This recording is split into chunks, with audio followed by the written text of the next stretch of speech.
जीते तो हम, हारे तो ईवीएम।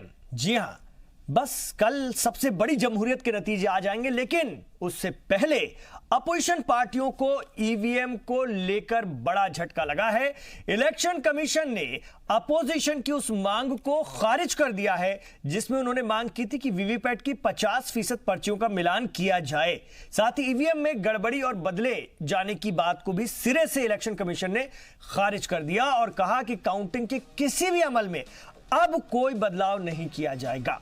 वाज़ेह है कि इससे पहले सुप्रीम कोर्ट में भी अपोजिशन की अर्जी खारिज हो चुकी है। अपोजिशन के इस रवैये से सवाल ये उठता है कि जीते तो हम और हारे तो ईवीएम। जी हां, और इसी पर हम बात करेंगे। हमने अपने साथ सत्ता पक्ष के लोगों को भी जोड़ने की कोशिश की और अपोजिशन के लोग भी हमारे साथ होंगे। मेरे लेकिन कुछ सवाल हैं जिनके इर्द गिर्द हमारी चर्चा घूमेगी। अगर हम पहले सवाल पर नजर डालते हैं तो आज का हमारा पहला सवाल है कि क्या हार के बहाने तलाश रहा है अपोजिशन? हमारा आज का पहला सवाल, क्या हार के बहाने तलाश रहा है ईवीएम के बहाने? दूसरा, क्या ईवीएम ने बना दिया है सबको चौकीदार? राहुल गांधी ने ट्वीट किया है कि 24 घंटे बहुत अहम है, कार्यकर्ता डटे रहें। तीसरा, एग्जिट पोल के बाद से घबराया हुआ है क्या अपोजिशन? ये भी एक बड़ा सवाल है। चौथा सवाल है कि कभी ईवीएम का रोना रोने वाली बीजेपी को अब क्यों नहीं है परवाह ईवीएम की? ये भी एक बड़ा सवाल है। जीवीएल नरसिम्हा, जिन्होंने एक बाकायदा किताब भी लिखी थी, एक दौर था जब बीजेपी भी इस पर काफी हल्ला मचाया करती थी, लेकिन अब इतनी खामोशी की। और पांचवा सवाल, इलेक्शन कमीशन की दलीलों में कितना दम है? इलेक्शन कमीशन ने अपोजिशन की सारी मांगों को फिलहाल खारिज कर दिया, तो उनकी जो दलाइल है कि ऐसा कुछ भी नहीं हो सकता है, इसमें कितना दम है, ये भी हम जानने समझने की कोशिश करेंगे। मेरे साथ बहुत खास मेहमान भी जुड़ रहे हैं, उनका तारुफ भी मैं आपसे करवाना चाहूंगा। ये जो वक्त है बहुत अहम है। कल का जो सूरज है, कल का जो दिन है, वो तय कर देगा हिंदुस्तान की आवाम ने किसके लिए, किसके पक्ष में अपने हक़ रायदही का इस्तेमाल किया है।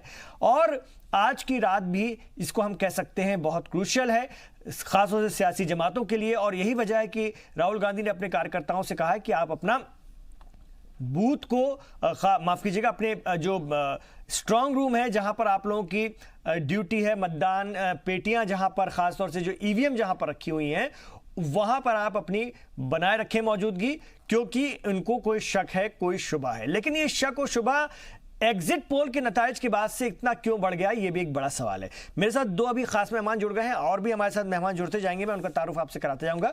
मेरे साथ इस वक्त वरिष्ठ पत्रकार, सीनियर सहाफी संतोष पाठक जी स्टूडियो में तशरीफ फरमा है। संतोष जी, खैर मकदम है आपका। और हमने अपने साथ राष्ट्रीय लोकदल के राष्ट्रीय प्रवक्ता, कौमी तर्जुमान अजय कुमार जी को भी रखा है। आपका भी सर स्वागत है। खैर, लोक जनशक्ति पार्टी, माफ कीजिएगा, राष्ट्रीय लोक जनशक्ति पार्टी। राष्ट्रीय लोकदल अजीत सिंह जी का है। रामविलास पासवान जी की पार्टी राष्ट्रीय लोक जनशक्ति पार्टी, बहुत माफी चाहता हूं मैं, उसके आप प्रवक्ता हैं, वो भी राष्ट्रीय प्रवक्ता। चलिए शुरुआत करते हैं। मैं सबसे पहले संतोष पाठक जी के पास आना चाहूंगा। संतोष पाठक जी, अगर हम देखें ईवीएम को लेकर के ममता बनर्जी, महबूबा मुफ्ती, राहुल गांधी, प्रियंका वाड्रा से लेकर के तमाम लोग, चंद्रबाबू नायडू, उनकी क़यादत में तो इलेक्शन कमीशन से मिलने एक वक्त भी गया था पार्टियों का, और उसके बाद उनकी सुनील अरोड़ा साहब से कुछ तलखी भी हो गई थी, कुछ सख्त लहजे में बात भी हो गई थी। इतना बरहम क्यों है अपोजिशन इस वक्त एग्जिट पोल के बाद? आपको क्या लगता है? देखिए इमरान भाई, मैं थोड़ा सा वक्त यहाँ पे इसलिए लेना चाहूंगा कि जब हम ईवीएम की बात करते हैं कि ईवीएम पे कंट्रोवर्सी कब से उठी और क्या उठी, हमें ये समझना पड़ेगा कि ईवीएम देश में कब आया। देखिए तमाम बातें कहे, 1982 में केरल में सबसे पहले कुछ 50 मतदान केंद्रों पर ईवीएम का इस्तेमाल हुआ। सुप्रीम कोर्ट ने उस समय आदेश दिया कि नहीं, आप इसको कानूनी जामा पहनाइए, पहले संशोधन लेके आइए, जनप्रतिनिधित्व अधिनियम जो था। 1988 में संसद ने संशोधन अधिनियम पास करके चुनाव आयोग को यह अख्तियार दिया कि वो ईवीएम मशीनों का इस्तेमाल करें। 1992 में यह नोटिफिकेशन जारी किया गया। 1999 में आंशिक रूप से यानी कुछ सीटों पर इसका इस्तेमाल किया गया। अब देखिए 82, 88, 92, 99 कौन कौन लोग सत्ता में थे। 2004 से पूरे देश में ईवीएम मशीन का इस्तेमाल करना शुरू कर दिया। 2004 में हमने देखा कि अटल बिहारी वाजपेयी हारे और यूपीए की सरकार बनी। उसके बाद जब 2009 में बीजेपी फिर से दोबारा चुनाव हार गई तो उस समय लालकृष्ण आडवाणी ने ईवीएम पर सवाल उठाया। आज जो जीवीएल नरसिम्हा राव, मुझे अच्छे से याद है जब आडवाणी जी वाला चुनाव हुआ था, किताब तक लिखी थी संतोष जी, जब आडवाणी जी वाला चुनाव हुआ था, शाइनिंग इंडिया का नारा बुरी तरह से फ्लॉप हुआ था और आडवाणी उस समय चेहरा थे। उस चुनाव में भी नहीं, आडवाणी दूसरे 2009 वाले में चेहरा थे। 2009 वाले उस में चेहरा चुनाव में थे मुझे अच्छे से याद है, मुख्तार अब्बास नकवी की क़यादत में एक वफ्द गया था और ईवीएम को लेकर के उन्होंने बहुत सख्त सवाल उठाए थे और कहा था कि हमारी हार की वजह ये ईवीएम है। उस वक्त जी, उस वक्त बीजेपी ने कहा था। जीवी नरसिम्हा राव साहब ने किताब तक लिखी थी, जो बीजेपी के आज राष्ट्रीय प्रवक्ता है, जी। और सुब्रमण्यम स्वामी ने सवाल उठाए थे, हालांकि बाद में वो सहमत हो गए। अब देखिए कि कांग्रेस ने या अन्य राजनीतिक दलों ने तब तक विरोध का बिगुल नहीं बजाया था जी। 2014 में जब बीजेपी पूर्ण बहुमत के साथ सत्ता में आई जी, उसके बाद से क्षेत्रीय दलों ने इसका राग अलापना शुरू किया। 2016 आते आते हम देख रहे हैं कि कांग्रेस ने भी ईवीएम का राग अलापना शुरू किया और लगातार जो बीजेपी को जीत मिल गई, कई जीत बहुत चौंकाने वाली थी कि त्रिपुरा आज तक लोगों को समझ में नहीं आ रहा कि एकदम से वो कैसे जीत गए। 2014 लोकसभा उत्तर प्रदेश में 80 में से 73 सीट कैसे जीत गए। ये वो कुछ चीजें हैं जो कहीं ना कहीं विरोधी दलों को हजम नहीं हो रहा है। 300 से ज्यादा सीटें उत्तर प्रदेश के विधानसभा चुनाव में जीत गए, इसलिए वो अब ठीक रहा, ईवीएम पर फोड़ रहे हैं। पहले क्या होता था कि चुनाव हारने के बाद ईवीएम को दोष देते थे, अब क्या हो गया कि एग्जिट पोल ने ही नींदें हराम कर दी है तमाम विरोधी दलों की और वो ईवीएम पे निशाना साध रहे हैं। देखिए, एक चीज बिल्कुल साफ साफ ये माननी होगी कि सुप्रीम कोर्ट से लेकर चुनाव आयोग तक विरोधी दलों की मांग को पूरी तरह से नकार चुका है। हाँ, थोड़ी बहुत गलती चुनाव आयोग की तरफ से जरूर हुई कि उसने समय रहते तमाम चीजें साफ नहीं की। जब तमाम देश भर से अलग अलग हिस्सों से आ रहा था कि ईवीएम बदला जा रहा है, ईवीएम किस तरह से ढोया जा रहा है, अगर उस समय चुनाव आयोग सामने आता और स्पष्ट स्थिति करता तो शायद ये विवाद नहीं होता। दूसरी बात मैं आपको और बता दूंगा कि राजनीतिक दल किस तरह से नौटंकी करते हैं। इस शब्द का इस्तेमाल मैं इसलिए करता हूं, अभी आप देख रहे हैं पूरे देश भर में कई सारे स्ट्रांग रूम है जहां विरोधी दलों के जो उम्मीदवार है वो स्ट्रांग रूम के बाहर बैठे हुए हैं, टेंट लगा के बैठे हुए। देखिए, नियम क्या कहता है चुनाव आयोग का। चुनाव आयोग का नियम यह कहता है कि जो स्ट्रांग रूम है उसके बाहर चुनाव लड़ने वाला उम्मीदवार 3 एजेंटों की नियुक्ति कर सकता है और वो 3 एजेंट 8-8 घंटे के अंतराल पे ड्यूटी कर सकते हैं, बदल सकते हैं। तो हर उम्मीदवार को हक है कि वो एजेंट रखे, स्ट्रांग रूम पे निगरानी रखे। तो ये क्या कि हम डर है कि मशीन बदली जा रही है, तमाम चीजें की जा रही है।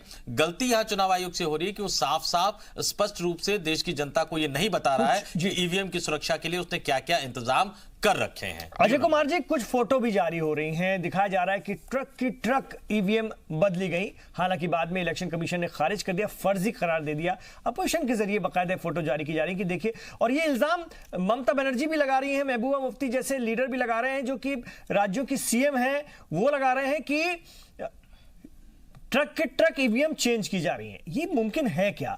और ये एग्जिट पोल के बाद इतना क्यों, मतलब ये सवाल उठ रही है? और जो बात संतोष जी कह रहे हैं कि इलेक्शन कमीशन इसको लेकर के तसल्ली बख्श उनको समझा क्यों नहीं पा रहा है?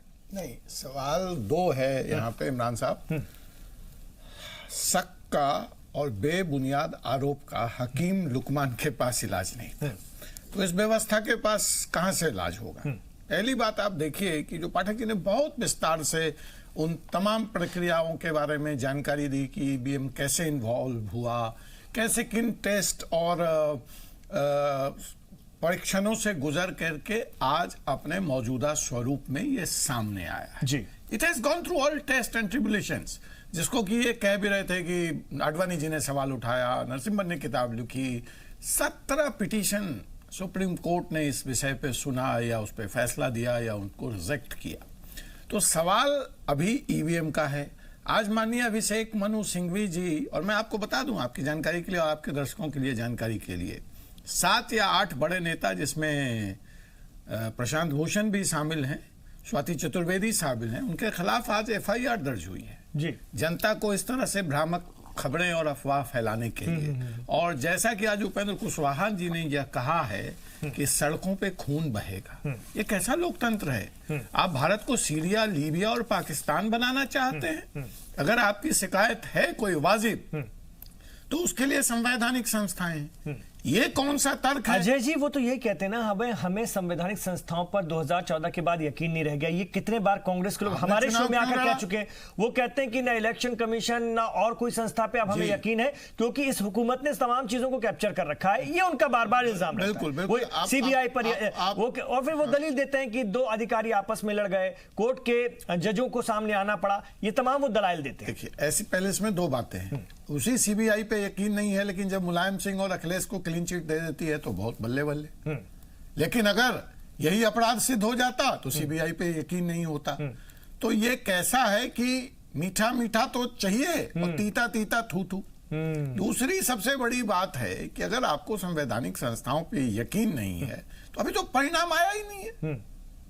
अभी से ही इसका मतलब एक तरफ आप एग्जिट पोल को नकार रहे हैं, कह रहे हैं पूरी मीडिया गोदी मीडिया है, बिकी हुई मीडिया है, संवैधानिक संस्थाएं बिकी हुई हैं, इलेक्शन कमीशन बिका हुआ है, अब देश की जनता भी बिक गई। अब अभी ईवीएम या तो ईवीएम ये मतलब सीधे तौर पे जनादेश पे भी सवाल है। जी मैं आ रहा हूं उस पे। ये सीरिया और लीबिया बनाने की साजिश है जनाब। ये सीरिया और लीबिया भारत को बनाना चाहते हैं। ये दुश्मन देशों के हाथ में, उन अंतर्राष्ट्रीय ताकतों के हाथ में खेल रहे हैं जो भारत के उभरती हुई शक्ति से घबराया हुआ है। मतलब अजय चलिए ईवीएम छोड़िए, मैं कहता हूं आज ईवीएम पे इनको यकीन नहीं है। हाँ। तो अभी तो एग्जिट पोल पे यकीन नहीं था, तो या तो एग्जिट पोल गलत है, तो ईवीएम का फैसला तो आ जाने देते, फिर सवाल उठाते।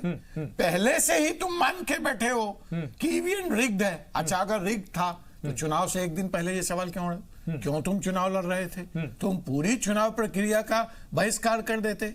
दूसरी और महत्वपूर्ण बात, ये कैसा ईवीएम है कि उत्तर प्रदेश में गलत रिजल्ट देता है लेकिन आंध्रा में सही रिजल्ट दे देता है, तेलंगाना में सही रिजल्ट दे देता है, विधानसभा में सही रिजल्ट दे देता है, उपचुनाव में सही रिजल्ट दे देता है।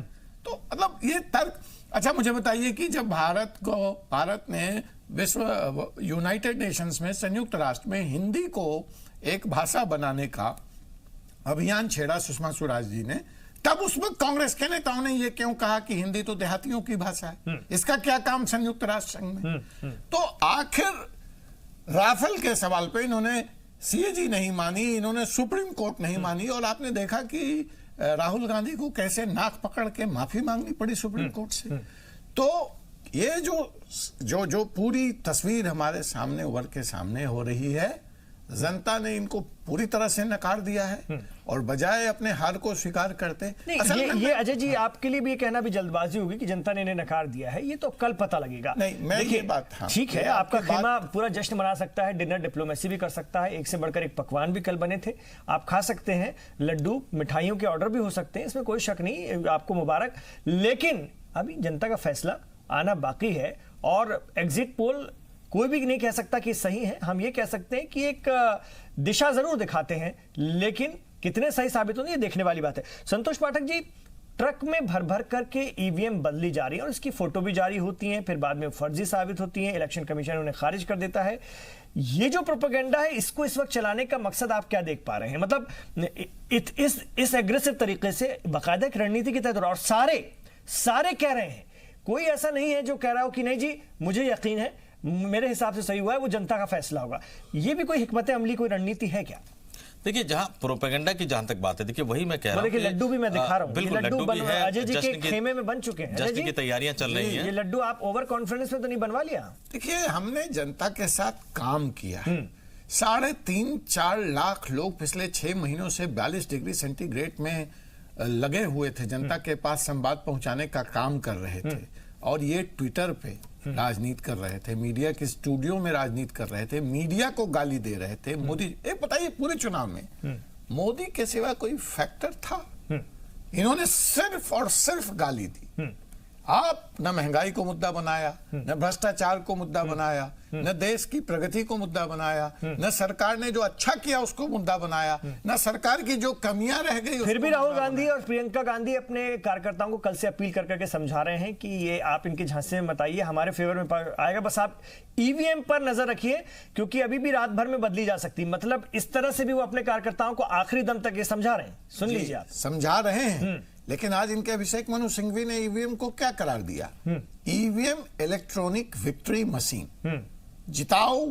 जिताने वाली मशीन। तो आपको भी तो कल तक जिताया था इसी मशीन ने। लेकिन मैं नया शब्दावली कांग्रेस के लिए और विपक्षियों के लिए जो ईवीएम का है सही मतलब बताना चाहूंगा, इलेक्ट्रॉनिक विंडिक्टिव मशीन। हार में जिसको कहते हैं ना खिसियानी बिल्ली खंबा नोचे, तो ये खंबा है उनका, विंडिक्टिव मशीन है, बदला ले रहे हैं, अपने हतोत्साह, अपने अंदर जो फ्रस्ट्रेशन है उनको निकाल रहे हैं। क्या चलिए, हमारे यहाँ कहा गया है हारे को हरि नाम। तो मतलब ये है संतोष जी, अगर कल नतायज जैसा कि एग्जिट पोल बता रहे हैं उसी तरह के आ गए मान लीजिए, तो फिर तो विपक्ष तो मतलब धूम मचा देगा इस रूप में कि सारी गड़बड़ी ईवीएम की है, वो मानेगा ही नहीं, इस हार को तस्लीम ही नहीं करेगा। ऐसा भी हो सकता है क्या? देखिए बिल्कुल, वो तो पहले ही कह रहा है कि ईवीएम के भरोसे जिताया जा रहा है। अब देखिए दो चीज इमरान जी, पूरा आपने इलेक्शन में हिस्सा ले लिया, सब कुछ कर लिया, ईवीएम करा।